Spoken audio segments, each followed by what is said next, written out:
Oh man. Yawn. What's up, people? Come on, man. What? Oh, man, we need to start with more energy. Energy. More energy, man. You need energy? Let's go. You are telling me that I need to start with more energy. Me? Yeah, I'm the one that needs to start with more energy. Do you know how many of these shows that I have started in a row without any energy from anybody? I can't come in and just stretch real quick and you feel me, and just kick my feet up on this motherfucking table because I feel like I'm at home on Thursdays now. I can't control what happened yesterday. I can only control the narrative right now. We moving forward. We're not focused on yesterday. We focus on right now. I like that. I definitely like that. Okay, so you know what? I apologize. You feel me? I apologize. You feel me? So with that said, since I ain't got no energy, you feel me? Let me go ahead and just go ahead and press this button, and we might as well just go ahead and get the show started. All right. Just kidding, right? Why would I do that, right? We can't do that. Like, you know what I'm saying? Like, we gotta really, you know what I'm saying? You really want to get the energy up. You really want to. All right, Ben. All right, Ben. All right. I see how I see how you want to play today. Let's go.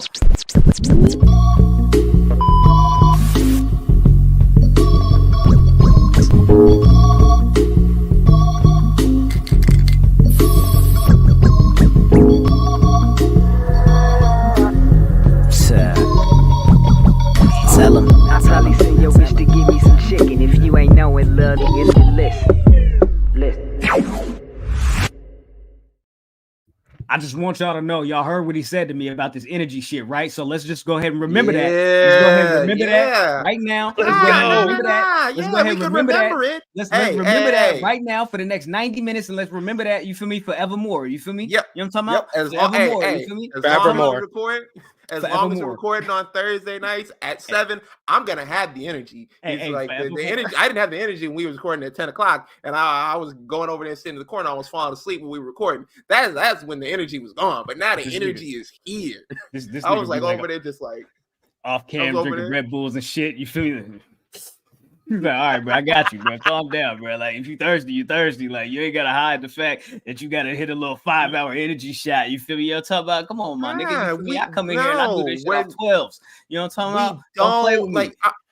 I'm not putting the brand in front of the screen. They're not sponsoring the show. You're not getting no free advertising off me. And even though everybody in this part of the world knows what Red Bull is, I'm not giving them the opportunity to make more dollars. Okay. All right. I like that. I like that. You know what? I like that. Now, with that said, ladies and gentlemen, people with jobs, people without jobs, middle class, upper class, high class, all that, cats, snakes, chickens, ducks, elderly people, and twerkers, we present to you another episode of the Public Enemies podcast. I believe this is 285. I go by the name, oh my God, Graham. Of course, hey, let y'all know this right off the bat. Of course, that's not Jizzle. Jizzle's not here. Jizzle is on his way to Atlanta. He'll have a story or 2 or 7 for us when he comes back next week. You feel me? As he travels to the land of the ATL, you feel me? And on the way back, you feel me? So with that said, you feel me? It's me, myself, you feel me? The Waco Kid is in the building. Salute to the Waco Kid. How you doing, my brother? What's up? Hey. Even though you're trying to hate on me, how you feeling? Yeah. I'm trying to hate. I'm trying to motivate, man. We're trying to motivate. Yeah. Dropping bars. I like there that. You go. Like that. Well, I'm glad that you're doing well, my brother. You feel me? So with that said, you feel me? Salute to our guests here this evening. SP3 in the building. You already know what it is, man. Tru Heel Heat. He came through with the ism. You feel me? He said, yo. Let me pull up one time on my bread name. You feel me? And slide through and do what we do. SP3, man. How you doing, dude? What's going down? I'm just very excited to be here and to be on a show where I'm not the one fighting with my co-hosts. Like, this is great. I feel like I went to the family reunion where your cousins be fighting and you just sit there. You like, oh, this feel like family. This is great. So I am glad to be here. We got SP3 on PE3. It is 3ception up today. 285. All the numbers. We up here having a good time. I feel like I'm at the family reunion. Where is my plate? I need the barbecue chicken, extra sauce, collard greens, candy yams. Give me all the servings. I love it. Okay, yeah. Straight like that. You already know what it is. P3, SP3, make the cipher complete. What more can I say, Ben? Play the beat. You feel me? What you got, man? What's in the news, man? Y'all want to get into small package news? We could just run through a couple of things real quick and get up out. Oop juke up out of there. Can we do that one time for the one time? You feel me? Y'all talking about? I think we can. Hey, you feel me? Before we get on that, I need to address the chat. Y'all can shut the fuck up real quick about the Eagles. I don't want to hear it. I've already gone through enough trauma these last couple weeks. I'm good. This is supposed to be a safe space for me. It's supposed to be a space where I'm supposed to come in here and create and be happy. But y'all ruin this by talking about how about them Eagles? You know what, Rodney? I'm gonna put you out of here. I'll do it. You go put him on timeout. Put him on timeout, Hon. I'll put you out of here. Don't do him like that. He might just do it. I'm sorry if he does it. You know what I'm saying? I can't tell him not to be honest with you. I really can't. You feel me? That's kind of like his decision. You feel me? Like, you know, talking about everybody do what they do, man. Let me go ahead and play this.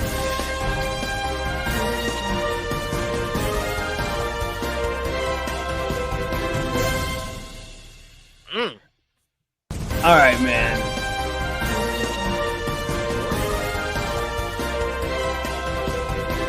You know what?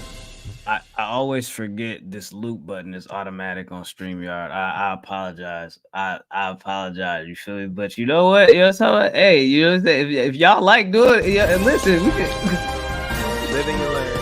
Hey, I like Pokemon.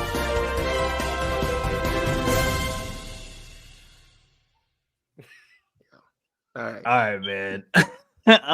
I'm getting a little bit too trigger happy. You feel me out here? I'm gonna just let y'all know that already. You feel me? Right now, I'm already trigger happy. I'm already feeling away. You feel me? But hey, you know who ain't really got to feel away no more? MLW ain't really got to feel no ways no more. You feel me? Because as we understand it, you feel me? As I understand it, they done settled this lawsuit with WWE. They got this thing wrapped up with a bow. They got it taken care of. You feel me? Out the way. You feel me? WWE said, all right, cool. All right, we tired of playing with y'all. You feel me? Let's go ahead and get y'all some money. Let's go ahead and get this over with. Stop playing. Stop talking about us, bro. Y'all giving up too much game. You feel me? Over here in front of these people. And we ain't really feeling all that. You know what I'm talking about? But yeah, MLW, WWE, they came to the head, you feel me? And they did their motherfucking thing, and they said, all right, came to the table, hand out that chicken, you feel me? And I don't know what's next for Court Bauer. Anybody else gonna offer or ask for their release? You feel me? I mean, who knows? You feel me? Maybe not. I don't know. Reportedly, people are happy about the fact that the lawsuit is over with. You feel me? So niggas is ready to move on, so we can really get to it. You feel me? And speaking of really getting to it, you feel me? AJ Francis, you know what I'm talking about, is really finna get to it, returning to the GCW in January.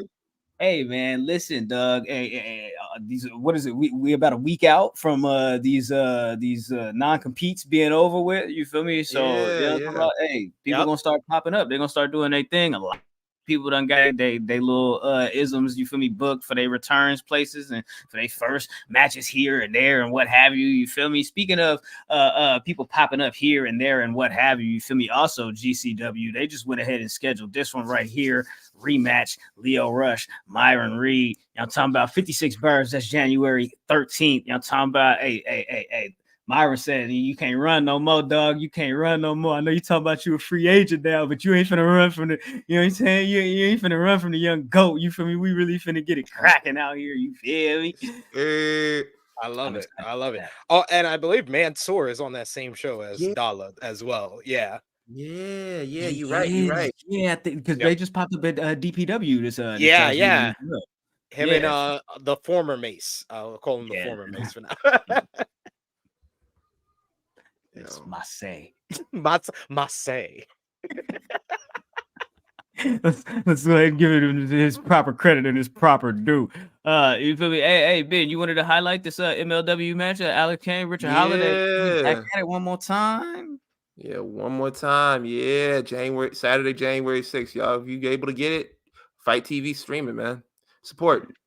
Hey, take advantage of what I like to call the email chain and get yourself a free Fight TV membership if you haven't already. I'm just saying, 7-day free trial. It's helpful to watch this matchup, and I'm glad Richard Holiday is back in MLW. I know he's been without a place. He had a tryout for WWE. He's been in GCW where he just turned heel over there. So glad to see him back in MLW, and maybe he gets a title run because he's kind of been a mainstay over there. He just returned, and he's kind of the only one of like the old crew he used to be a part of to never win a world title.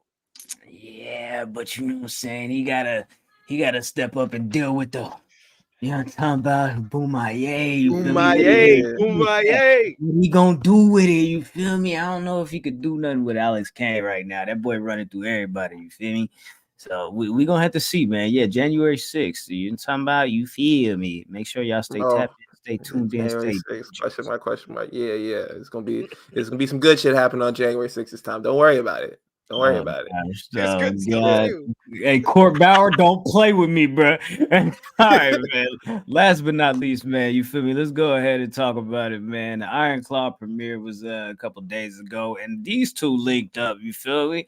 MJF and John Cena. Who would have thought? I mean, MJF and whoever that is standing there. I think it's just MJF right there. You know what I'm saying? Like, I don't know. I apologize. I'm seeing things. You feel me? I don't know what I'm seeing right now. You feel me? But yeah.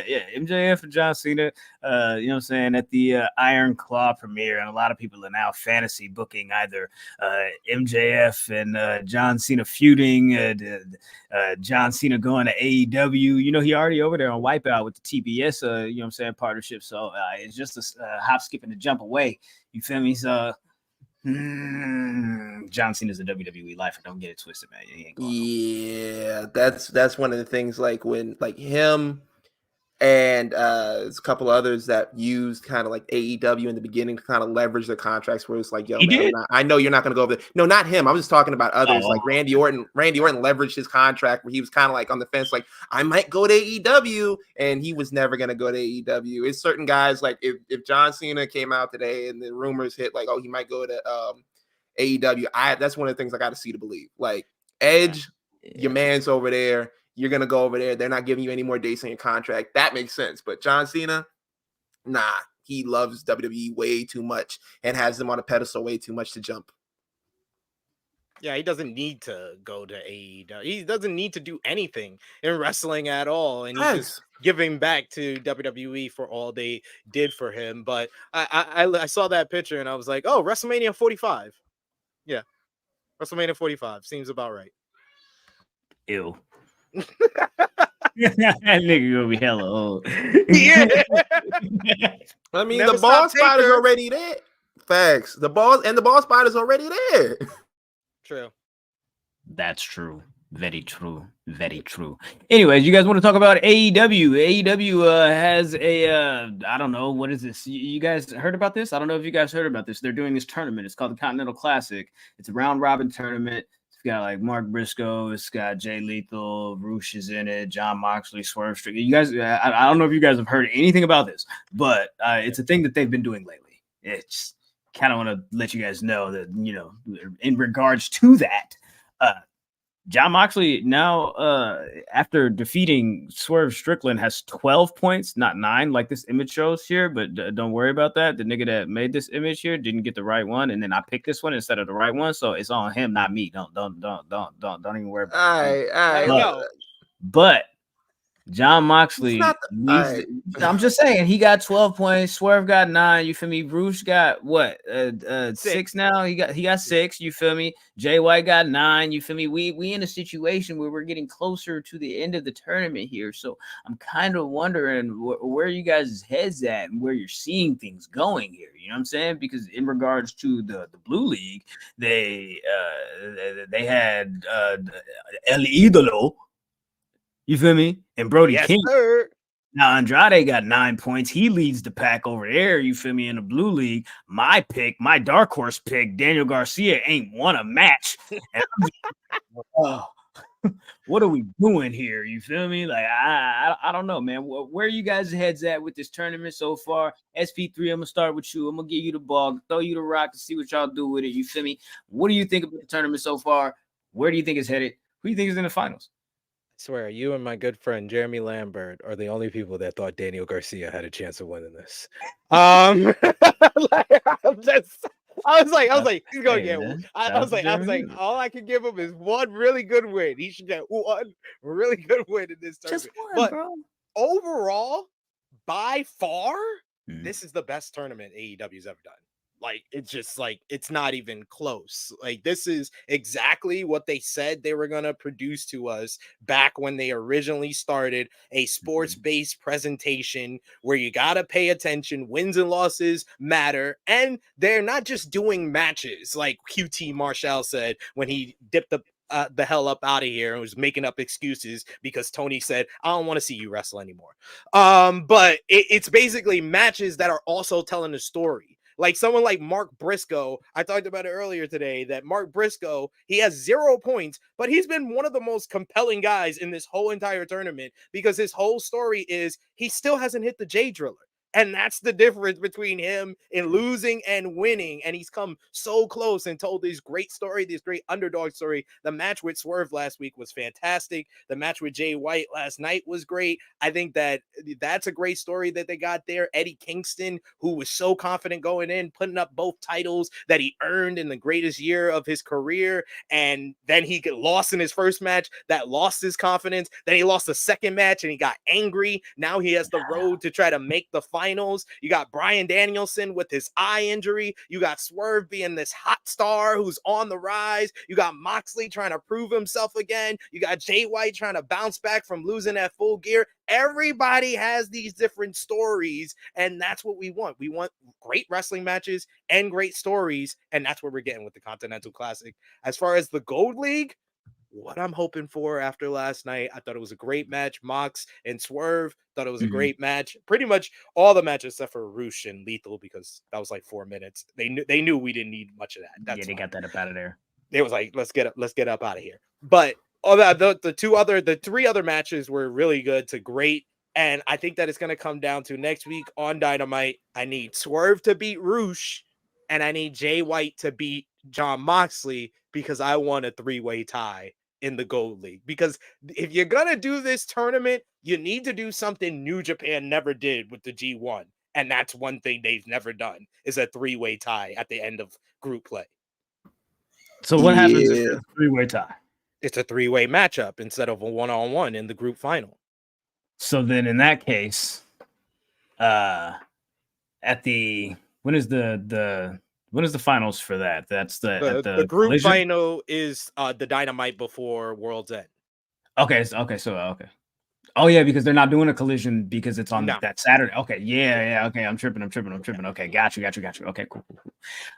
This is very interesting if they do that. Okay, I would have thought one of these matches was going to end in a draw at some point, but they was like, nah. They was like, last night was it. I was like, they got the 5-minute overrun. It's going to be a draw. Nope. Got it. No, they was like, no, we are going full steam ahead with this, and when you lose, my G. Too bad. You know what I'm saying? So I'm with it. So at this point, I'm expecting for Eddie Kingston to win out, and for him to end up facing Moxley in the finals, and likely go over Moxley. I know that man at the house throwing up. What's his score right now? Who's Eddie Kingston? He's 1-2. He put both his. Yeah. Okay, all right. He's got to win out and hope that Bryan. I think Bryan has to take one more loss or something like that. Yeah. Damn. Yeah. He's got to win out. So far, he needs Brody. He needs Brody and Bryan to lose one more time, actually, because Brody beat him. And Brody's only got one loss. So if Brody and Bryan win out, then Eddie's out of it. So Eddie needs at least one of them to lose. Yikes. Well, who's gonna take that L? Who's gonna take that L? I think in the Blue League is gonna come down to Eddie and Bryan. And I think in the finals, my original pick was Danielson and Swerve. But I've been feeling more and more as the tournament comes along, it's going to come down to Swerve and Kingston. Okay. That would be fire.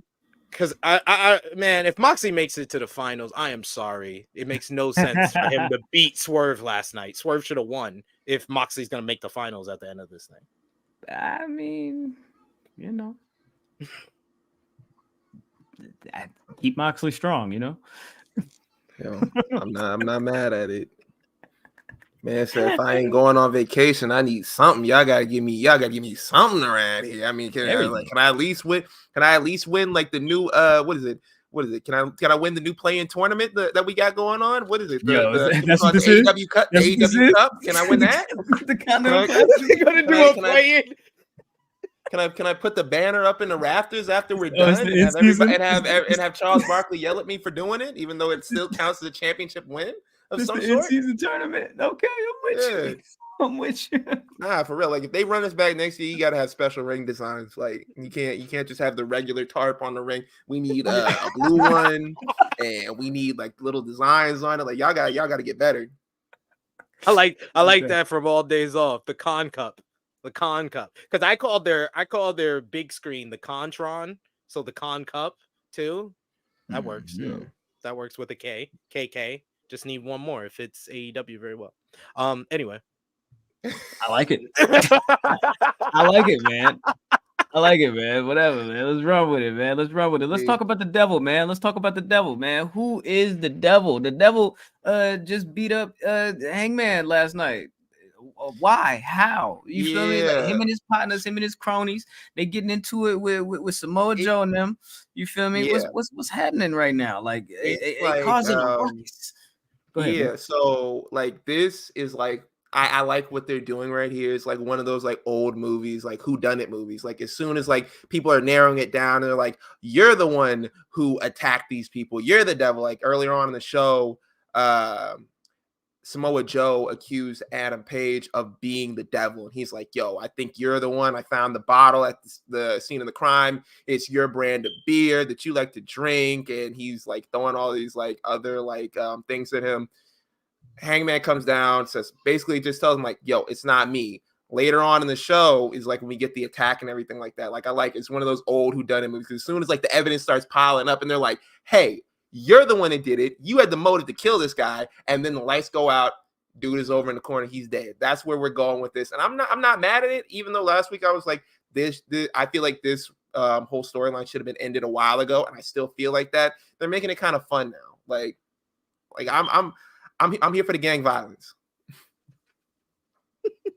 All about the gang violence. Yeah, I like the fact they added Joe and Hangman to it. It definitely made it better than what it was last week, because I was right there with you where I was like, yeah, they kind of dragged this on a little too long without giving us something to kind of keep us hooked in. And but last night with the final segment, I was just like, damn, it's really going to be Jack Perry. It's really going to be Jack Perry at the end of this. Is they really going to give us their version of Rikishi running down Stone Cold? That's what Jack Perry being the devil would be. It's Rikishi's running down Stone Cold again. Oh my God. Yeah, but the thing about like people are looking at like the body type of like the devil, like it's multiple people that are probably playing the role of the devil, because like first we saw it was more of a slender person, more of a slender build. Like last night we see it's like more of a jacked up kind of person. So like I know they're switching that around, and I think more than likely it's probably gonna end up being the Kingdom with Roddy. Yeah, I think they're not switching around the henchmen. I think the henchmen have stayed. Yeah. It's Roddy, it's the Kingdom, and then the new big guy is Wardlow, because Wardlow made that quite obvious when he came out for his next match with definitely mass hair. His hair was a mess, sure. And it was like, dude, that you definitely just put on a hat or had a mask on because your hair is a mess. So it's definitely Wardlow in that mask. The suspects really seem like it's gonna be either maybe it could be Jack Perry with all the glass references. It could be Adam Cole because he's always been the most obvious of it, and he's the one that makes the most sense. But it could also be MJF. Maybe Roddy Strong is that one episode of A Pup Named Scooby-Doo when Freddy was right about red herring. That's he is right. He is right, and he is saying that MJF is the devil, and everybody's like, "Oh, we don't believe you," but he's right the whole time. Yeah, like I like that a lot because like earlier on, MJF had said something. He was like, "Yo, man, what do I gotta lie for? What do I gotta lie about?" When someone says something like that, and they're like, "What do I have to lie about? I don't need to lie about anything." They're lying. They're lying. So you guys think it's MJF, or it could be MJF? It could be MJF. You got to put him on the list. The more I talk about it, and the fact that Roddy, I literally on our Dynamite review on Tru Heel Heat last week, I said, let's think about it. Like Jay White comes at MJF, the devil and his people jump him. MJF wasn't really fond of the Acclaim. He just kind of took them as his tag team partner, and then they lost, and then they get jumped. We've never seen them attack him. That attack on the November 29th, where they just hold him down, they never had punched him, never hit him or anything. He just went down on his knees for them while they touched his arms. Like, it just seems like they are kind of trying to paint the picture that it might be MJF. So here's the thing with that. I don't disagree with that, because thinking about it, when you look at the people that the Devil's Henchman has attacked, right, you would think that in order to combat this group of people, MJF would need his own faction or his own backup, and they don't seem to be jumping people that would be grouped in a faction or in a long-term I got your back type situation with MJF. So like that's the part that kind of confuses me a little bit. I'm like, okay, I do kind of like the intricacy of that idea of it, because it's like, I don't think Hangman's like Hangman said, I don't care about all this laser tag, all this who done it, buddy cop, none of this shit, bruh. I don't care about none of this. You feel me? I want the title, yeah, but all this shit you niggas is playing, bro. I ain't with none of that. You feel me? So I get it. You feel me? So I'm like, I don't know, but I don't think it's MJF though. I also don't think it's Jack Perry. I think that it needs to be Adam Cole. I do too. Yeah. I feel like that too, but yeah, if it's Jack Perry, I'm gonna be so upset. But like I don't know what Jack Perry's situation is right now, because you see him like doing all like the little copyright things and trademarks on like Jungle Boy and Jurassic Express and A Boy and His Dinosaur and all these other things. So it's like, yo, is he about to get up out of town? Like, no. I'll tell you exactly what's happening. He's got free time on his hands, and Chris Jericho's been in his ear. Okay, all right. Yeah, I like that. I can see that. I see Trademark that part. Everything. Trademark I see that everything. Part. What I'm really hoping for is all these trademarks is Tony Khan listening to me again and putting Jack Perry with the patriarchy.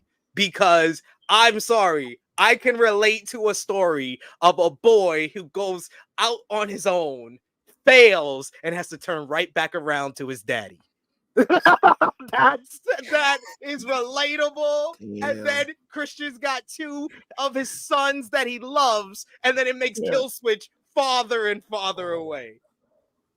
Bro, you could even add a little bit more on that. They're competing for the affection of Christian into that. Wow, and then it plays into what Adam Copeland said in his first promo. Because did anybody believe when Adam Copeland said, "Oh, Nick Wayne and Killswitch are gonna turn on, or Luchasaurus are gonna turn on Christian Cage"? No, neither one of them have that personality. Jack Perry, on the other hand, he would be the person that could turn them against Christian.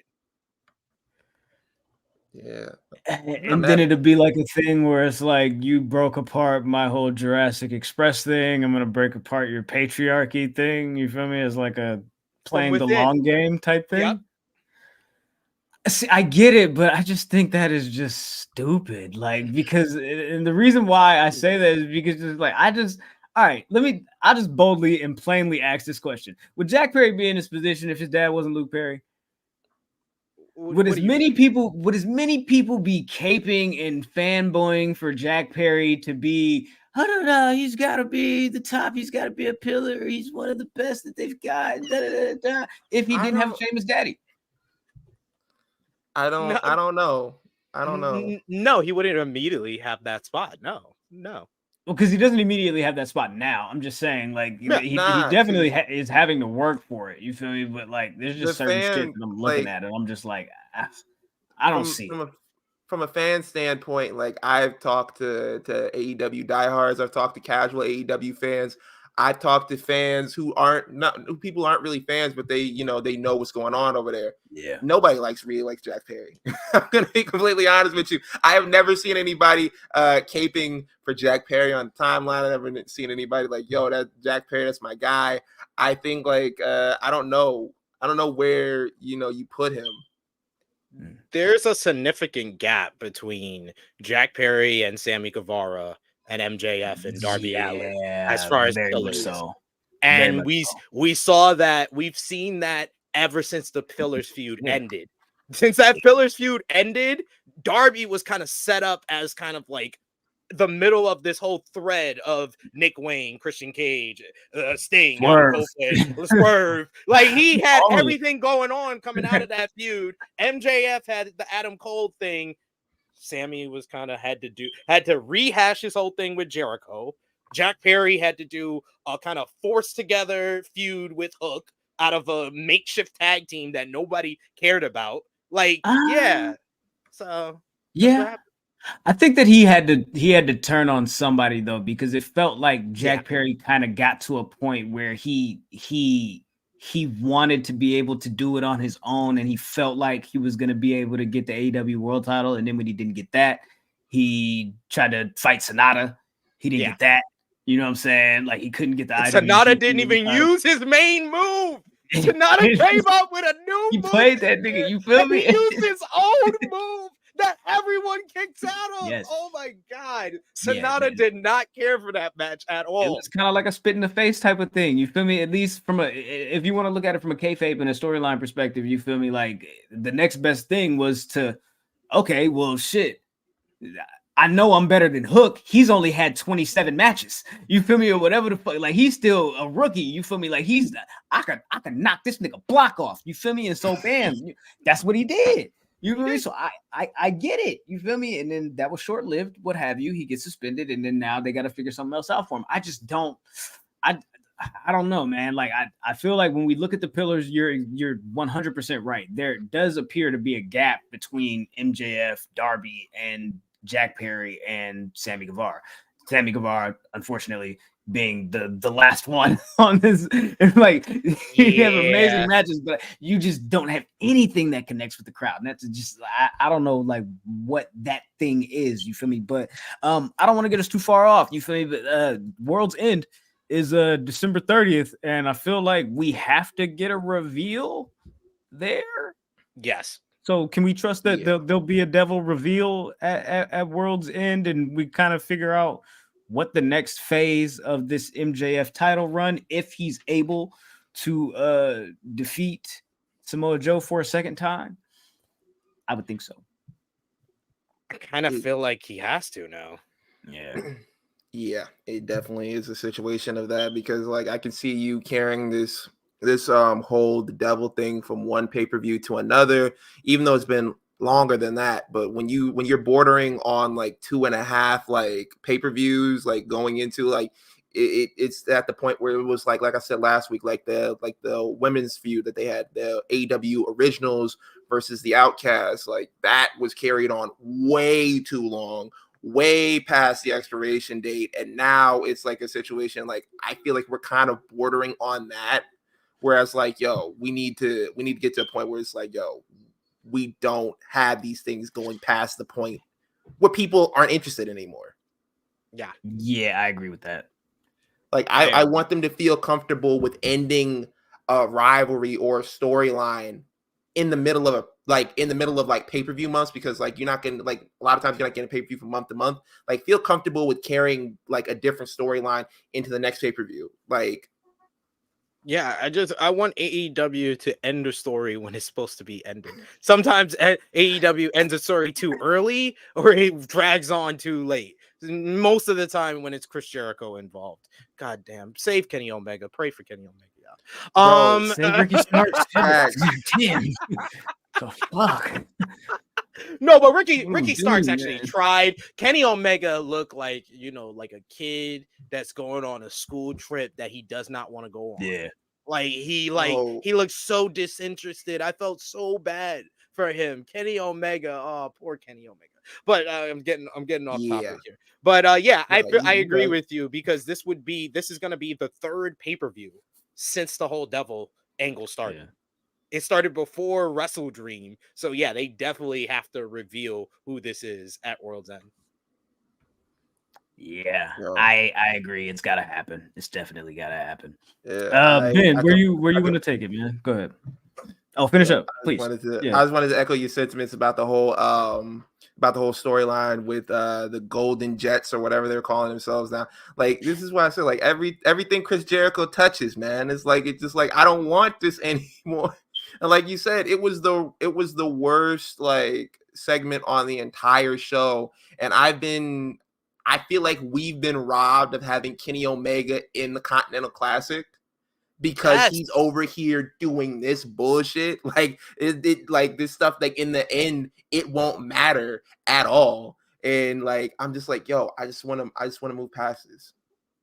Yo, it's so bad right now, because it just feels like Kenny does not want to be involved in this story, or he lacks motivation for this story. And it just, that whole segment came off so bad. And you like just said, Golden Jets or whatever they're calling themselves, Kenny got their name wrong during the segment. He called them the Winnipeg Jets. That's it. My friend literally hit me up. He was like, yo, your boy looks out of it. I was like, I've never seen him this disinterested. He's lethargic.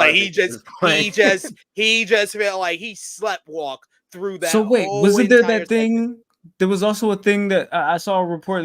Somebody was saying like did he or did he not like want to be in the Continental Classic, or like? Well, the report that came out was an interview by Brian Danielson, where I think he was speaking to Alex McCarthy for Daily Mail, and he talked about how he wanted Kenny Omega to be in the Continental Classic. They asked him about it, but they didn't know what happened. He said he didn't know what happened for sure. He didn't know if he wanted to do it or not. He just knows that he is in this whole tag team title situation with Chris Jericho. So maybe it's that. He never gave an answer of Kenny not wanting to do it. I saw that, I believe one site put, Kenny did not want to be in the Intercontinental Classic. No, Brian Danielson never said that. So that is false. Okay. We don't know if Kenny wanted to be in the Continental Classic or not. And side note, like last week, I compared Kenny Omega in the whole situation with the Young Bucks and everything like that, and the EVPs. I compared him to being Kevin Durant. I'm like, he doesn't care about like all the little ins and outs and stuff. He just wants to wrestle. And sometimes with Kevin Durant, you had to pull rank on Kevin Durant. You had to tell him, go out here and do this. Kevin Durant, and he would do it too. Sometimes, like, do that to Kenny Omega. Tell Kenny Omega, go out there and wrestle, bro. He's LeBron. He's LeBron. He's LeBron that first year in Miami, actually. I like that. I like that. I like that better. I like that better. That first year in Miami, because Kenny always puts over everybody else. Like, that's all the great matches, all the great stuff he did in New Japan. He always had it in him, and he can be the best player in the world. He already been an MVP twice, like LeBron in his first year in Miami. He just needs to learn how to do it on this stage, but he don't got anybody that's gonna motivate him to do that until maybe when Will gets here. Maybe Will will be the thing that sparks him. Will be his Dwayne Wade. Oh my! I love that. I love that analogy. I love that. That's better than what I had. Like, yeah, he's definitely. He's like right now. We're witnessing like you said. He's afraid of the success. He doesn't know how to get back there. I like that. I like that a lot. Yo, he's done everything he can in AEW already. I really feel like that one segment really made me think about the whole negotiations and the reports that we heard about the Elite before they re-signed with AEW. And what we heard from Wrestling Observer was that one of the Elite wanted to go to WWE, and it just seems like it's Kenny, because Kenny's the one that knows for sure when he gets there, they gonna take care of Kenny Omega. They just did that for AJ Styles. We don't know about you, Young Bucks. Young Bucks is probably the one that's like, yeah, I think I want to go. I mean, they don't do tag teams right. They don't do tag teams right. They don't do tag team right. And I think Hangman's like, yo, I just reunited with y'all. I'll go wherever y'all want to go. I'm good either way. He's like, I got the baby. They gonna pay me good here. I've been a champion here. Maybe I'll go to NXT for a little bit over here with the family. We go to Florida or something. I don't know, but I'll go wherever y'all want to go. And Kenny's like, yo, I could go get the, AJ want to really do this match. Seth really want to do this match.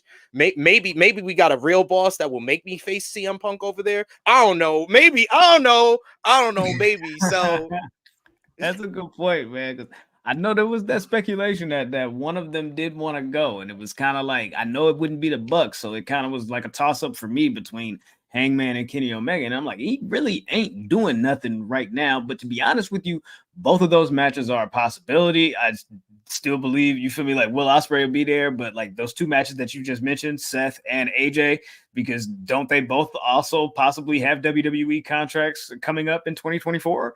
So maybe he's just like, I'm gonna chill until then, man. Like, I'm about to create a badge because I am now becoming the Seth Rollins attorney. I'm a Seth Rollins police officer because I don't like what WWE is doing to him, ladies and gentlemen. Let me explain. He's been number 2 for the longest. He's been number 2 for a guy he trained at the job. Like, what are we doing? He's been number 2. And then this guy who's got daddy issues, who created a whole new company, came into this company and took his number 2 spot. So he had to drop down to number 3. Then he got his number 3 badge on. And then this guy who's been calling him a bootlicker for a decade comes and takes his number 3 spot. Are you kidding me? And then we're not even including women.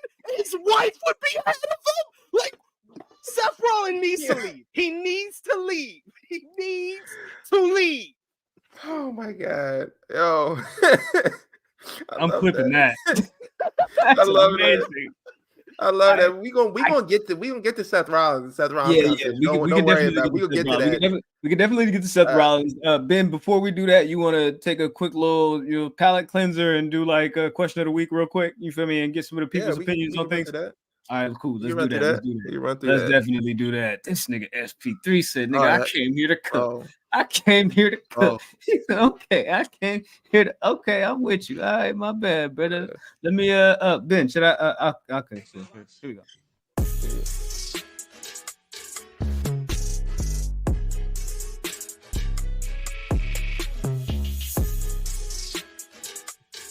Don't worry about it, guys.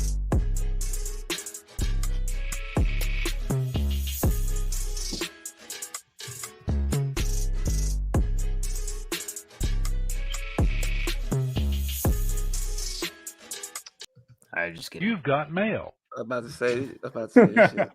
Longer than I remember. The theme gets longer every week. I'm like, damn. Hey, Ray, you feel me? Like I might have needed that little 8 bars before I came through with the, you feel me? Before with the ism, you feel me? You don't know what I got planned here, you feel me? You know what I'm saying? I might have had a quick 16 for you. You feel me? Just about the mail and the question of the week. You feel me? And the nominees and who could have did that. You feel me? Like, but nah, you feel me? You wanna see you playing with me today, dog. Go ahead, do your thing, man. Go ahead. Right, come on, man. Come on, man. Don't do that. We back, man. Question of the week one more time, man. We got a couple more of these left in the year, but I wanted to get your opinion. We wanted to get your opinion. Who are 2023 MVPs of WWE and AEW? Because everybody got their own MVP. Before you, I don't mean to interrupt you. I always want to remind people, regardless of who the hell we pick for these images, you can choose whoever the fuck you want. It's your opinion. How the fuck I'm gonna tell you how you feel about you? You feel me? Like, do your thing. You feel me? Go ahead, Ben. Perfect. Yeah, like Graham said, y'all could pick whoever you want to pick. Like, it don't have to be pictured, and I don't feel like we should always have to put that on there either. Like, sometimes, what's known don't have to be said, man. It's just already. Y'all should know. We'll start off with Gresh. Yo, shout out to Gresh. Gresh said Sami Zayn for WWE, Swerve Strickland for AEW. Shout out to Terry at YoungBlack_man. Swerve Strickland and Sami Zayn. Let's go down to Andrew Winfield _ men's Dirty Dom, just been a workhorse and just been killing it. Women's Becky Lynch, her NXT run was amazing. Yeah, I don't know if I'd say MVP. I can't get mad at you for that. Can't get mad at you for that, Dre. But yeah, the NXT run, it was fun. She put over some women down there, had the title represented on Raw. It was cool. I'm not mad at it. Yo, shout out to David Johnson at Big Fella Edit 79. WWE Sammy, AEW Swerve, and shout out to Sammy. Sammy, they was reported, I think, by Wrestling Observer that he's taking a little break right now.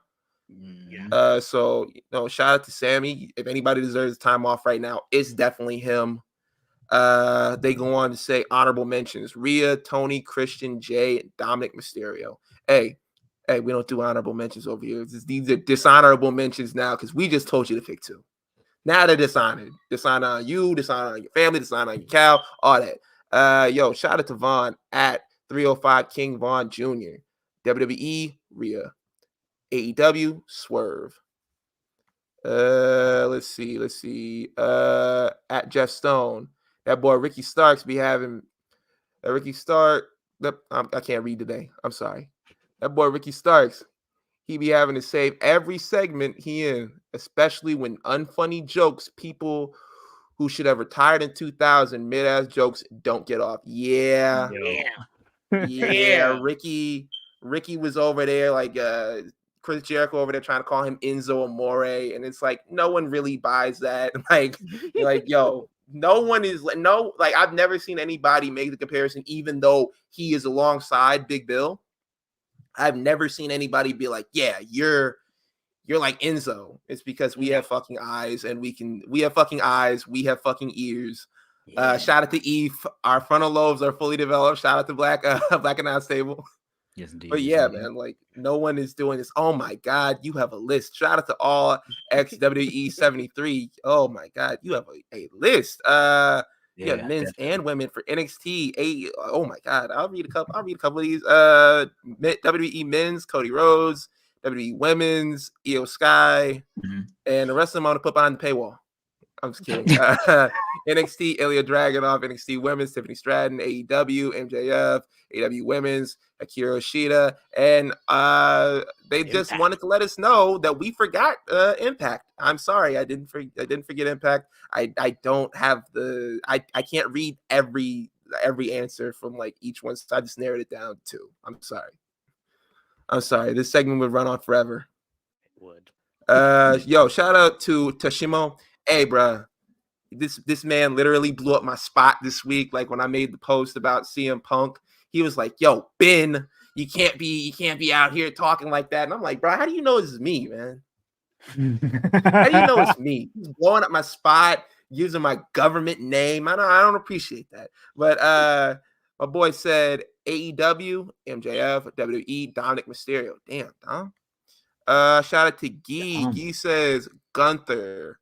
I don't like this last one, Jeremy Foster. Like it's Cody and Jay Uso. I don't know who we saying. Yeet is Yeet. Yeah, okay. Yeet is the MVP. All right, I get it. Yeet and Yeet is back. WWE just re-signed Yeet for a 4-year contract. Putting Yeet in a 360 deal. I don't know how I feel about that, but yeah. If there are any tweets made about Yeet from now on in a positive light, just know it's not Graham. Shout out to Future King Pirate, Dom's WWE's MVP. Shout out to this last one. The Wall Z. They said Tony, Seth, and Sammy. Okay. Right. There we go. I like that. Damn, I can't even do that no more. Yeah. That was a realization like a motherfucker. Damn. I almost did a Diddy ad lib. I can't do that no more. Dang. Tippy toeing around. Bang. Can't do that anymore. Well, with that said, I apologize. I don't even know if I should be saying his name anymore. You say Diddy, he going to jail. What's going to happen, dog? Yeah, dog. Yo, Cujo said Chad Gable and Mike Bailey. Yeah. All right. But Speedball. you That's can't my boy. mention him in Yeah, he's gonna Speedball. be a free agent the beginning of the new year. So. Hey, Tony Khan, pick up another wrestler. Hey, come on. Give me Speedball Mike Bailey on the AEW roster. I'm with you on that. I'm not mad at that. I do have a question to ask you though before we hop into another discussion here. I got a question to ask you because Tony Khan just did this media call. ROH Final Battle is this weekend. You feel me? Like Athena and Billy Starks are main eventing. Salute to them, ladies. You feel me? Amazing. Hats off job to Athena with what she's done with her ROH run. When the discussion came up about the media rights deals and you feel me, like what's going on with, like ROH, like yada, yada, yada. Did you guys talk to the CW, this, that, and the third? Tony Khan kind of addressed it. He was like, yeah, we kind of had a, discussion with the CW. I didn't think that it was the right time. The ROH is still a peripheral kind of deal with the Warner Brothers Discovery. And I think that it could be a really big thing or a big part of, this package that he's trying to put together. Do you think that Tony Khan overvalues Ring of Honor and maybe what that tape library means to, I don't know, not just the wrestling world, but the landscape of the masses with these media companies and shit like that? If I don't know that ROH, and it's no disrespect to Ring of Honor and ROH and, what I'm saying, the performers that have come through there, because legendary matches there and amazing performers that have gone on to do super dope things. But ROH itself, just Tony Khan overvalue that? Do you think that, like, what do you feel about what he said about this, like this brand and how he's put it over and all of that? Like, just, I don't know, man. I got to get y'all opinion on that.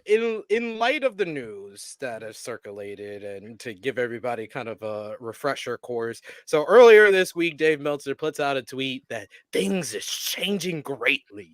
Had everybody shook. Everybody was like, what does that mean? Then the good brother, one of the good brothers, one of the good channels out there, Wrestle Purist Ebu, who's got his connections with the CM Punk camp himself, he's like, oh boy, I don't know what they said. Then you get Matt Coon, who's connected with Dax Harwood, who is connected with Punk as well. They put out the tweet as well, and then finally Dave kind of said everything on Wrestling Observer Radio that the talk is that the door is not closed as far as WBD bidding for WWE Raw, because that is the next domino to drop with their media rights deal, with NXT going to CW and SmackDown going to USA. It's now Monday Night Raw is the kind of the big commodity, and apparently PW Insider reported today that Paul Levesque, Triple H, Nick Khan, and TKO's Mark Shapiro had a meeting with a WBD executive at the Warner Brothers Discovery headquarters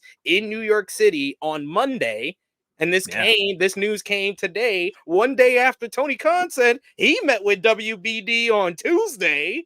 So I'm just saying, to answer your question, two things that Tony Khan overvalued in light of this news. One is, yes, he overvalued Ring of Honor because CW came to him for just Ring of Honor, not AEW. Ring of Honor, you could have had Ring of Honor on a premium network, on a regular network that my grandma could switch on a dial tone TV. Oh my god, the little converter box. Oh my god, the converter box. My grandma could watch ROH Ring of Honor. You know how far that counts. Ring of Honor. I've been a fan of Ring of Honor for 20 years, y'all. I've been Ring of Honor through and through. I've been to Hammerstein Ballroom for so many shows. I didn't watch the Ring of Honor on TV. Why? Because I couldn't get HDNet. Mark Cuban made that very expensive for us black folks in New York City. I couldn't get HDNet. They went to Sinclair Network. All of them, it was available in all these slave states, but it wasn't available in New York City. Oh my God.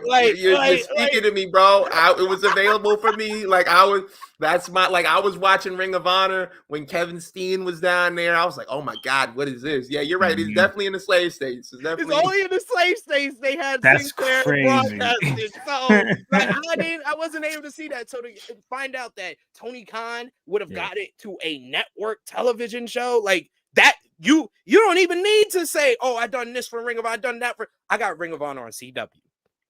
Tell me, Kerry Silkin could have done that. Tell me Rob Feinstein could have done that. No, none of them guys could have done that. Tony Khan did that. That would have been him putting his dick on the table saying, I'm the greatest Ring of Honor owner of all time. But he didn't out of loyalty, and this is the second thing he overvalued, loyalty to fucking David Zaslav. I'm sorry, I don't even know if I can curse, but he had loyalty to David Zaslav, who just put down all these DC films, all these films on HBO Max. I'm also a big Degrassi fan. There's going to be a Degrassi reboot, and he canceled that. What? And you had loyalty to that guy? I am baffled. And you know what's crazy? Also, like, why aren't we hearing anything about like AEW negotiating with any other networks for AEW? It's like the WBD for him is like end all be all. Let's do this. Let's make this happen. I want to get AEW on Max. I want to get ROH. You know what I'm saying? A situation possibly, you know what I'm saying, with Warner Brothers as well. You know, I don't hear nothing about no other discussions. And then when we do hear something about any other discussion, it's like, yo, we want to talk to you about Ring of Honor because we know that's available right the fuck now. Can we get that? What do you think? And he's like, eh. And I don't know, might be a smart move, might be a smart play, because at the end of the day, you know, with AEW being available, you know what I'm saying, and then maybe you bring that into play. But they could pick ROH up at any time, and they chose not to. They decided to give you Collision. So I don't know. Like it's a strange thing. You feel me? Ben, go ahead. I feel like you got something you want to.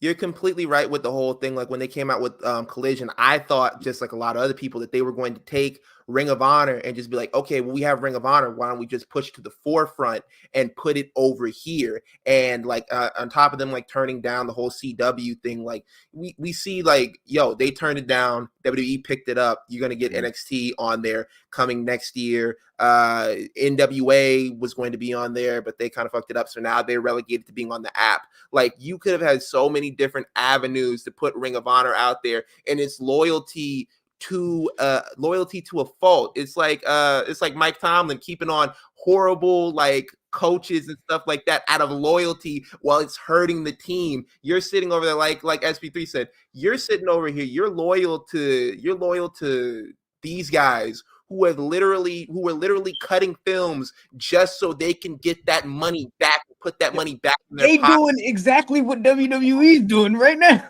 Dude, David Zaslav said the WBD didn't need the NBA. So what would make you think they need AEW, my dude? What would make you think a company that says we don't need the NBA? That's their biggest property. WBD got outside of movies, and they don't need them. We gonna play Dallas, nigga. Hella episodes of Dallas, nigga. We got John Cena for Wipeout. We don't need nothing else. Nah, bro. Like, look, bro, it's not 2005. Nobody's pulling up the TNT for hour-long dramas. No one's doing that anymore. No one's pulling up to TVS for that stuff anymore. It's like, yo, man, all they're gonna do is show you reruns of Big Bang Theory, and they're gonna show you sometimes baseball, like in the playoffs. Like, bro, we're not really doing anything over there. So, like, for them to say like they don't need it, you're exactly right. If they say they don't need the NBA, what do you think they're gonna say to you? And I know you're not putting up the numbers that the NBA is putting up on TNT. So for them to say that, and then on top of that, they just got the deal with Bleacher Report on Max. And I think that's what Tony Khan is trying to get to. I think he's trying to get into another contract with them. So they put like the old AEW pay-per-views on there. So they put that on the app itself, so you can be able to stream it, so you get more eyes on top of that, because the Bleacher Report setup works out amazingly. And if I think WWE smells blood in the water, I think they're like, oh, well, we're a sports based program. We could also get on there and like their contract with Peacock is coming up in a couple of years.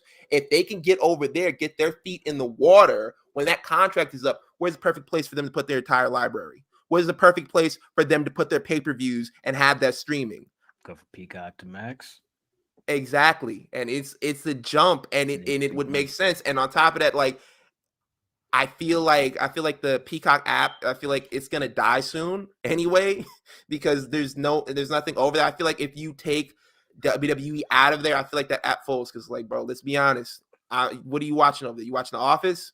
You watching reruns of SVU? Like, what are we doing over there? Like, hey man, like I feel like just got renewed for season 2. There we go, bro. Okay, I watched Fast 10 on there.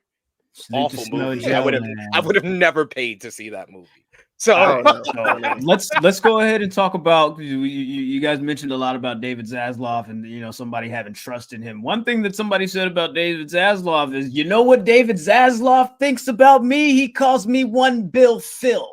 And that seems to be the crux of this situation, to possibly open the doors back up. Meltzer said, that CM Punk maybe made this possible again. That, there was a report back in October that Nick Khan and Triple H possibly had a conversation with WBD earlier in the year and were shut down or denied or turned away. You feel me? But hey, once you got CM Punk, it's like, hey, let's have another conversation. You feel me? You know what I'm saying? You got my guy. You feel me? You know what I'm saying? I know all that. You feel me? So with that said, and this whole CM Punk whirlwind of stuff that's been going on over the past couple of weeks with his return to WWE, he just had this promo with Seth Rollins this past Monday, and it really wasn't a promo for him. Seth Rollins did all the talking. All Punk did was decide, okay, I'm going to sign to Raw. Okay, great. And then, you feel me, he got cooked for the next 4.5 minutes by this guy. You feel me? So, or like you said, SP3, the guy that has been number 2, who then turned into number 3, who's now number 4, who possibly could be number 5. Hey, LA Knight sells more merch than this guy. I'm just saying. Can we give love to Seth Rollins? Who was like, he was like Kobe at the end of a game, at the end of Survivor Series. He was like, I'm gonna get me a WrestleMania main event. He was like, he got by people, but then he was like, yo, Michael Cole, chill. Like, I don't want to go eat with Michael Cole. I'm gonna get me my WrestleMania main event. Fuck you, right? I was like, yo, Seth, bravo. Yeah. I love the hustle. It's what it should be. It's the match that should happen. This is what people would be clamoring for. And I think there was a report, and I don't want to get this wrong, but I believe it was Fightful Select. I believe it was Sean Rossap, where he said that he had spoken to a WWE main event talent that said that if CM Punk and the Elite can't figure this fucking shit out and work together, then I don't know about what they feel like their place in the business should be, or how they feel like, you know what I'm saying? Because it's like, if it's money to be made, you should make the money. And I just kind of always felt like it would be Seth Rollins who kind of had I don't know if he has a relationship with Seth Rollins, so I don't want to put that out there. You feel me? But I'm just saying, Seth Rollins kind of strikes me as somebody who just kind of like, this whole thing with him and this, I got personal issues with CM Punk. All he said is personal. He don't really go into deep diving into what it actually is, because it's a fucking work. Like, there's nothing really there. It's like, yo, let's make some money, my G. You feel me? I don't like you. You don't like me. You don't like my brother. Them. You feel me? So it is what it is. Go ahead, Ben. And then on top of it, like, I feel like I like when they do promos and stuff like that. Like he said, personal issues. When you cut that promo and you leave it in the hands of the audience for not to be spoon fed, they already know. Like, people who are tapped in know what was going on when they had the backstage show on FS1, and how Seth Rollins was tweeting CM Punk and trying to get him to fight him, and how CM Punk went on there and basically told him to shut up. They know that Seth Rollins called this man a cancer, and they all know what happened between that time period where he wasn't working for WWE and now. So you don't have to spoon feed anybody and kind of like walk them along. It's like, we already know this stuff. So I really appreciated about it that they weren't insulting each other's intelligence. And I also appreciated the fact that CM Punk just stood back and took it. He was like, yo, look, I probably did do all of that stuff. I did step away. I did try to tear down this company. Like, you're right, but I can't tell you that you're right. I got to sit here and mean mug you, and I got to get my point across. Well, he looked at him like, is that all you got? I feel like I've heard this before. I feel like that's what everybody was saying. When he had like this, and he's looking at him like, he looked at him like, I feel like I've heard this before. That's what everybody was saying. And then the Hangman promo. And then his first line is, "Are you done?" Yeah. He was like, "Wait, wasn't that Punk basically was like, yo, I'm not even gonna smoke you this time." He was like, you got one time to disrespect me. One time to stand in this ring and disrespect me. Because I'm like I said, I'm a Seth Rollins defender, but I know full-heartedly he gonna get smoked when he go try to go bar for bar with CM Punk. And that's why I called out people that told me, they was like, oh, this segment felt so much bigger than the MJF CM Punk. I was like, yo, CM Punk and MJF threw like flame balls at each other. Like, you're a fake Miz. Your career got ruined by John Cena and Triple H. This was, like you said, like you explained it perfectly, Graham. This was CM Punk putting a ball on a tee for Seth and saying, all right, hit the home run. Go ahead. Yeah. He's like, go ahead. Because I don't need to do this. You need to do this. You got to hit this out the park for us to have this program. And he did that. Yeah, and on top of that, I think it was Fightful Select reported that there was no producer for this promo, that they were just allowed to go out there and cook. And I've always said this about the faith that they had in Seth Rollins. I love that Cody Rhodes was his first big rivalry with Seth Rollins. They entrusted him to take care of Cody Rhodes. And now we see them doing it again. They understand how professional he is, how much he holds that company like in his heart. To say like, okay, well, we trust you with the CM Punk, probably the biggest moneymaker feud that we're gonna have in like the last decade. We trust you with it, and I really appreciate that. I mean, listen, he's been asking for the ball.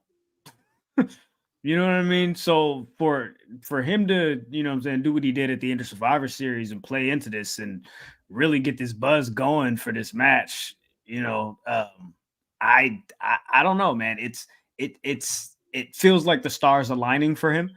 And I think that if the stars align for him, they'll also align for CM Punk, because they've both been asking for this WrestleMania main event and really being able to have the main event of WrestleMania, not a main event match, but the main event of WrestleMania. And night one would give them that opportunity.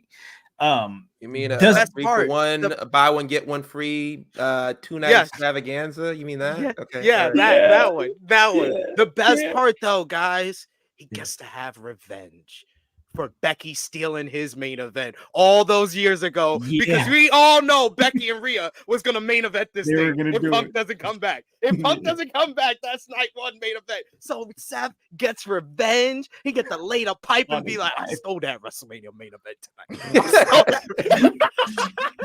Whose WrestleMania main event is it? Whose Mania main event is it? Who's the show? Oh, that's crazy. That is absolutely fucking crazy. All right. But I gotta, wow, this nigga said that for real. Yo, that's insane. I've been waiting for him to get his revenge. I told you. Seth Rollins police right here. Okay, so Ben, you were fantasy booking, right? And you somebody asked like how we would put this together, right? As far as how would you book Seth Rollins and CM Punk WrestleMania? You said CM Punk wins the Royal Rumble, goes on to face What was it? Was there something more to that, or am I tripping? No, that like my whole thing was like we're gonna like basically copy and paste the Adam Page storyline. Like, I'm saving WWE from you. Like, I'm not going to give you a match. You have to earn it. And like, they did do a twist where Seth Rollins was kind of like, I can give you a match. And he was like, no, I want to earn it. And I was like, okay, that's a nice little spin. And I think he wins the Royal Rumble. And I think we're going to get Cody I think Cody tries to get back, and I'm kind of like, I kind of want him to be eliminated in that style where Shawn Michaels was eliminated from the Royal Rumble, and he's like, yo, this can't happen. He's just like going crazy on everybody, but I think he's gonna end up winning the Elimination Chamber, and I feel like that fits like his story, like of earning it and fighting his way back, clawing his way back. So yeah, I know you didn't ask me about Cody Rhodes too, but I feel like I want to throw that in there. Now, because like I want to throw a monkey wrench into that, right? All right. Say Seth Rollins loses to Drew McIntyre day one Raw. Drew McIntyre is then the World Heavyweight Champion. Can we still have Seth Rollins and CM Punk main event night one of WrestleMania without the title? Yeah, I feel like yeah. Does the feud need the title though? I'm asking. That's ultimately what I'm asking. No, it does not, because I said, like, everybody was talking about how disingenuous that first Punk promo was on that episode of Raw, and I was like, that wasn't even the most disingenuous thing I heard on that show. Most disingenuous thing was when Seth Rollins says, "I have the most important title in WWE." I was like, dude, you don't. Like, you're not even the number one title on your show, man. Gunther in the Intercontinental title is higher than you at this point. You don't need this title for this matchup. It's all about the match, but it does help the title that that it's involved in this match. So yes, the title should be in this matchup. Yo, you just sparked something for me right quick, because you mentioned CM Punk's promo, his comeback promo. People were calling it disingenuous. Bully Ray was on Busted Open Radio, and he said that he found that promo to be disingenuous. He said that CM Punk calling WWE is home after bashing and trying to tear it down, saying that they caused him mental anguish and physical harm, how you can't just come back and say, like, that's my home. Now, me and Graham were, kind of going back and forth on this a couple of weeks ago. We were talking about it. We wanted to talk about it on here. We want to do a quick debate. And after, we give our points, I wanted to, to ask you, who you think was better? Who do you think was whose opinion do you side with more? Because I kind of wanted to borrow this formula from Undisputed, because no one's watching Undisputed right now. Undisputed. They're not using it. So we might as well transplant it over here. They don't need it. So Graham, you rocking with Bully? Do I what? Do I think that it was disingenuous? Yeah. Yes. 100%. Okay. Is what? Like, CM Punk is my guy, of course, but yeah, he's 100% cap. It's fake. It's bullshit. So, and you can look at the way he's delivering these promos. Like, it's a WWE style promo. That's all it is, to be honest with you. Like, is he happy to be back? Yes. Does he feel like this is my home and I just feel so welcome to be back and everybody loves me and it's all sunshine and rainbows and peaches and cream and da, da, da, da. No, not necessarily. You know what I'm saying? There's still roads that need to be fixed. There's still wounds that need to be healed. You know what I'm saying? There's still situations and relationships that need to be mended, of course. You know what I'm saying? But when he goes out there and he has a job to do, to cut this promo and to be this CM Punk guy that's on the return to WWE, this triumphant return after 10 years, almost to the day, the Royal Rumble, you feel me, where he's going to enter and try to win it to face Seth Rollins, you know what I'm saying, whenever he, you know what I'm saying, of course, at the main event of WrestleMania, just like you said, that's his mission statement, finish his story, whatever, I finished what I started, rather, what he said, you feel me, why wouldn't he say, you feel me, I'm home, you feel me, I get it, but it's 100% fake. Is cap. If you have you seen the way he says superstar? How many times he's throwing superstar into things and how he's like the newest Raw superstar CM Punk. I could go to NXT and be a superstar. This nigga is out here just playing the game. He's jumping rope. He's playing double dutch. He's in the mix. You feel me? Like, you see him. He down there NXT. What do you think the end game is? Like, this niggas is now reporting that he wants to maybe possibly succeed Shawn Michaels in NXT. Fake. Fake, 100% fake. And yes, I got to be 100% fake if that's my goal. They jacked Collision from me. You feel me? They gave me that and they was Indian givers and they took it back. You feel me? Type shit. You feel me? So why wouldn't I want to go over here hand in hand with Norman Smiley? You feel me? Hand in hand with Shawn Michaels. You feel me? These finna be my guys. 100% fake. Yes, I agree. I don't think that that is his position to be like all. I don't think that he is 100% all in on being back in WWE. Yes, because there's the money, but does he like love and, you know what I'm saying, enjoy everything that this company did to him? And like, does he feel like all of that is water under the bridge? No, don't think so. So in essence, I do think there's an opportunity for him to self-destruct and for him to get into it with somebody and for this to not necessarily boil over the way that he exactly wants it to. It's CM Punk. Okay, all right. Okay, you said a lot. You made a lot of good points. I really like that. But he called it his home.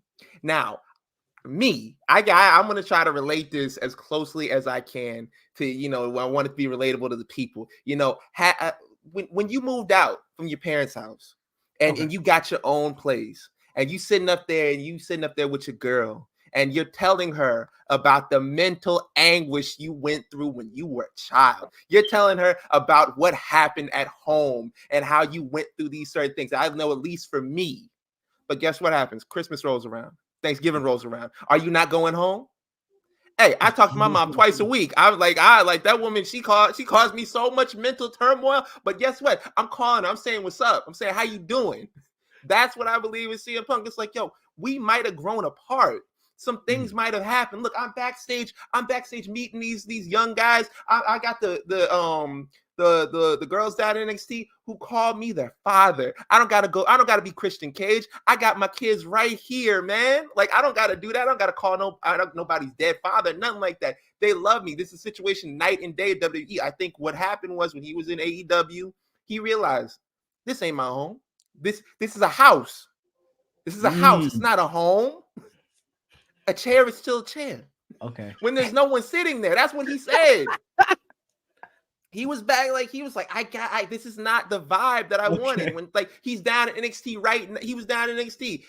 He's doing seminars. He's talking to them. They're not spurning his advice. They're not saying, "Get out of my face, old man." They're saying, "Okay, all right. I really, I need that advice. Like, okay, that'll take me to the next level." This was his home, and I think now that he's back, I think he feels that way because, like I said, AEW was an apartment. There was no love in there.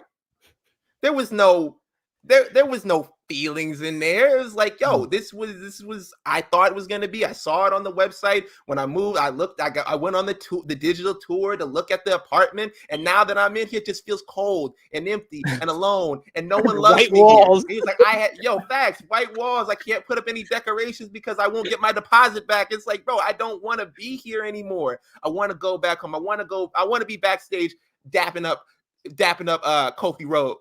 What am I talking about? Kofi Kingston. I want to be backstage, shooting the shit with Cody Rhodes. I want to be backstage with Adam Pearce, who I've known for 2 decades. Like, yo, it's like I'm cool with being here. Now it's his home because guess what?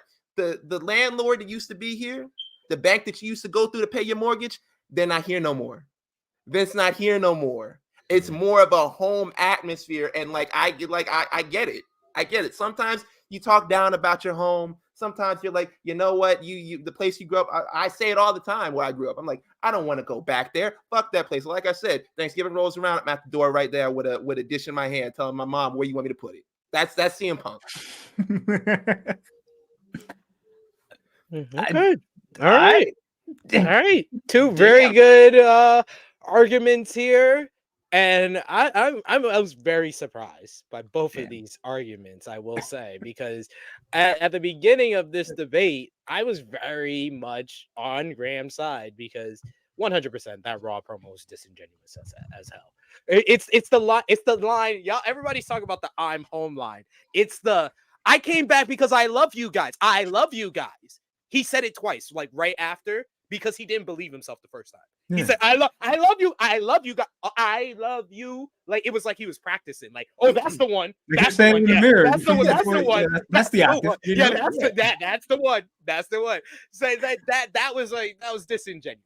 But I am gonna say that Ben won this debate because he's making the analogy of a kid going back home, and I made the analogy of CM Punk is a guy who broke up with a girl and then wanted her back because the report came out that before AEW was around, when he was on backstage, he wanted to go back to WWE then, but they didn't want him back. Vince didn't want him back. Right before he went to AEW in 2021, he wanted to go back. Vince didn't want him back.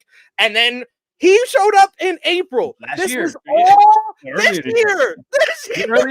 this year. Yeah, you're right. He was still, The whole plan is like, it was like a light bulb. It like went off in his head. He's like, I'm gonna show up here. I'm gonna open the door open for me. So it's gonna be open when I burn this place down.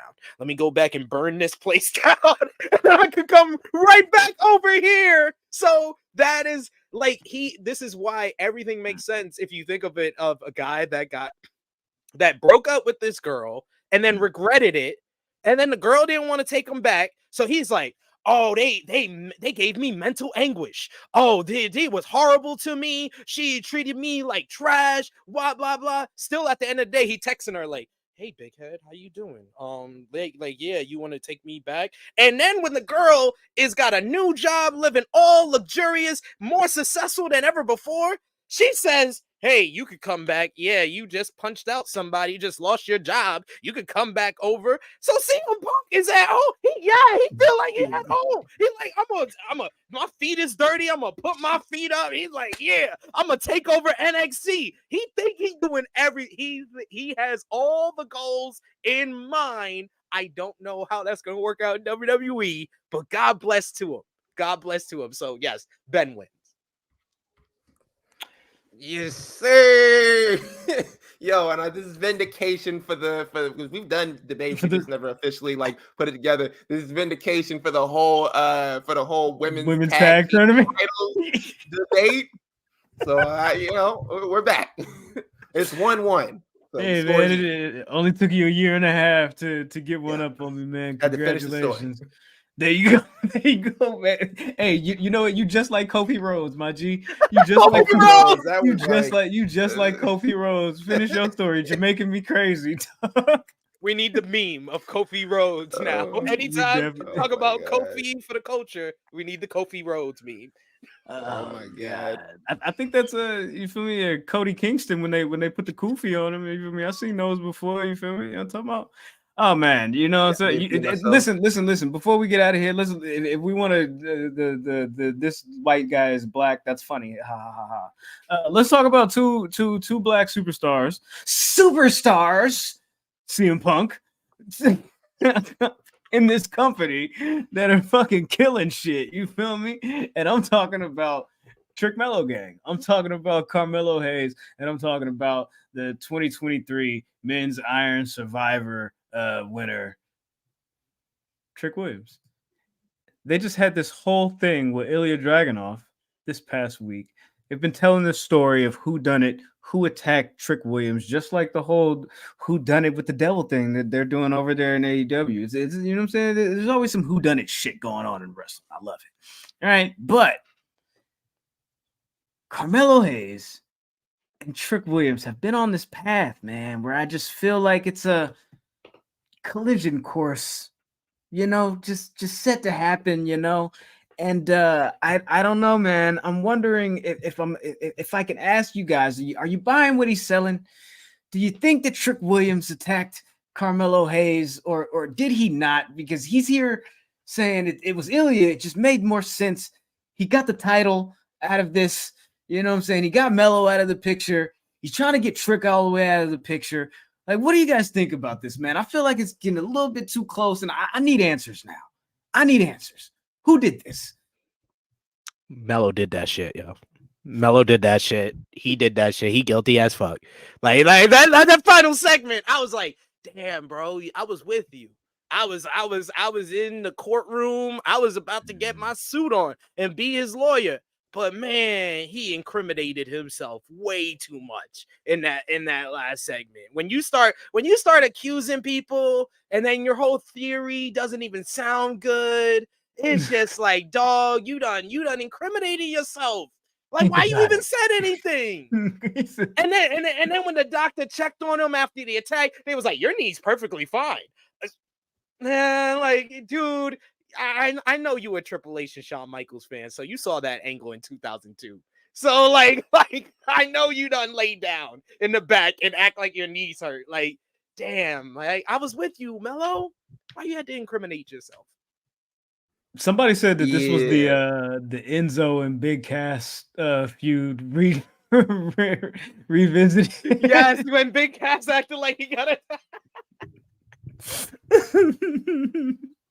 Great stuff.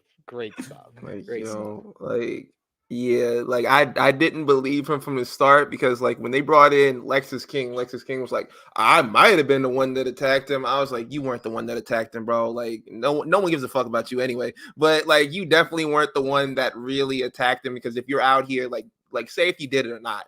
And like we saw at Deadline, he talked after the match. He was like, yo, I'm not the one that attacked Trick. And then immediately Carmelo Hayes goes backstage, does damage control. He's like, man, that nigga lying. He was the one that did it. And like immediately just like, okay, we know something's up. And for you to go out of your way and to pull someone out of thin air and just be like, you know what, this guy over here, he could be the one that did it. That was the icing on the cake for me, because I'm like, you know what, no evidence, no videos, just vibes. Just vibes. Like just vibes. Well, we don't really have any evidence that Melo did it though. We just kind of got vibes. I mean, he did go right out the door after Trick went back there, but that was after Lexus King ran into the room that Trick was in, though. I know, and that's why none of this has made sense since Deadline. Right? Why did they retcon that? Why did they basically made Lexus King Rikishi in the Austin got run down, because that got retconned to Rikishi was Triple H. Triple H was the one that hired Rikishi. Oh, okay, got you. And that's what I thought they were gonna do with the whole texting thing that they added to the story, that Mello hired Lexus. And I was like, okay, that's good. But then when you say Lexus King said, oh, I didn't attack Trick at all, you know what I said? I was like, so we just wasted a fucking pay-per-view match on this? Yeah, he said he was like this was we wasted a month for nothing. Like Lexus King, the minute he got involved in this storyline, it felt like the charisma got drained out of it. And I like Brian Pillman Jr., but like this was a misstep. You don't go from introducing a character to putting him in the top program on the show. That was just stupid, Michael Hickenbottom. And not for nothing, like you put him in that top like storyline. He's also in the breakout tournament right now as we speak. So you're putting him back as an NXT rookie on top of that. So that kind of like didn't really make much sense to me. Nope. I mean, he is an NXT rookie. He's clout chasing, man. He's trying to get seen regardless of what it takes. You feel me? Like I've never seen a full Brian Pillman singles match until the one at Deadline. So I was like, okay, cool. Did you like it? What? Did you like it? Was it the best match on the show? It was. Listen, I gave. Or did it feel like a damn TV match? Because that's what it felt like to me. Honestly, it felt like a waste of Carmelo Hayes' time. To be honest with you, okay. Yes. So that's why I'm excited for Carmelo Hayes, because Friday tomorrow, he's going to be on SmackDown. He's in this United States title tournament. He's going to be facing off against Grayson Waller. Of course, I think he's going to lose. Sorry, I do, because I think nothing good is gonna come to Melo, because Karma's a bitch right now. You know what I mean? So, but that's just how I feel. I feel like he has to lose this match, which sucks. You take your little ass right back down to NXT. You feel me? And then get your ass whooped by your best friend, because now you got figured out. But I would hope that he would go far in this tournament, or at least go through Grayson Waller, hopefully. But in reality, I think he's gonna lose, because I think there's just unfinished business to have here in NXT with Melo, and I don't know what's going on with NXT because if Melo and not Melo, excuse me, if Trick and Ilya are facing off New Year's Evil, they just ran an angle this past week for next week's NXT taping where I'm like, maybe they're gonna say that he wasn't 100%, and then he ends up losing the championship, maybe, or like, you know, because I'm like, damn, why would you send Ridge down there to do a hit job? You feel me? Like, I don't want to give a spoiler away too much. You feel me? But goddamn, you feel me? Why y'all gotta put that on Ridge though? Like he just getting over the real one, and you're gonna give him a fake one? And then give him man. Yeah, shit, he got 2 real ones. Man, who's getting the heavier suspension? 3 real ones. Draymond for sure. Because clearly it don't matter to these niggas that he keep doing it. Yeah, storyline or you feel me, kayfabe or non-kayfabe. They like, man, do your thing, bro. You know, it's fight night, I guess. You know what I'm saying? Stay true, dog. Do your thing.